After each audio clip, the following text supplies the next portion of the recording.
বাংলাদেশে সংখ্যালঘুদের উপর আক্রমণের প্রতিবাদ কান্দিতে মিছিল। জানা গিয়েছে বাংলাদেশে সংখ্যালঘুদের উপর আক্রমণ চালানো হচ্ছে এবং ইসকনের এক সাধুকে গ্রেপ্তার করা হয়েছে। সেই ইস্যুতে বাংলাদেশে শান্তি ফেরানোর দাবি নিয়ে মুর্শিদাবাদ জেলার কান্দি শহরে সচেতন নাগরিক মঞ্চের ডাকে প্রতিবাদ মিছিল এবং ডেপুটেশন কর্মসূচি অনুষ্ঠিত হলো। এদিন মিছিলে সম্প্রীতির বার্তা দেওয়া হয়। কান্দি থেকে শাহিন শেখের রিপোর্ট, চেতনা নিউজ। বাংলাদেশে যে হিন্দুদের উপর অকথ্য অত্যাচার চলছে, ভারতের সাহায্যে বাংলাদেশ 1971 সালে স্বাধীনতা পেয়েছিল। সেই কথা ভুলে গিয়ে আজকে বাংলাদেশে যত মঠ মন্দির আছে সব ভেঙে ধ্বংস করে চিন্ময় প্রভুর বিরুদ্ধে কোনো আর উকিল দাঁড় করাতে দিচ্ছে না। এর প্রতিবাদে সনাতন আর মঞ্চের পক্ষ থেকে, সচেতন নাগরিক মঞ্চের পক্ষ থেকে আর কাঁদি শাখা আমরা একটা এইচডিওকে ডেপুটেশন দেওয়ার আর ব্যবস্থা করেছি। তার সঙ্গে সঙ্গে প্রতিবাদ মিছিল, এইটাই হলো মূল বিষয়।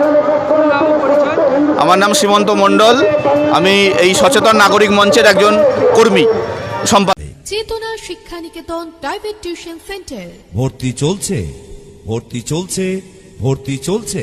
চেতনা শিক্ষা নিকেতনে ভর্তি চলছে। চেতনা শিক্ষা নিকেতন একটি আদর্শ শিক্ষা প্রতিষ্ঠান। আমাদের লক্ষ্য গণ নয়, গুণ চাই। Chetana Shiksha Niketan private tuition centre, Jiwanti Murshidabad.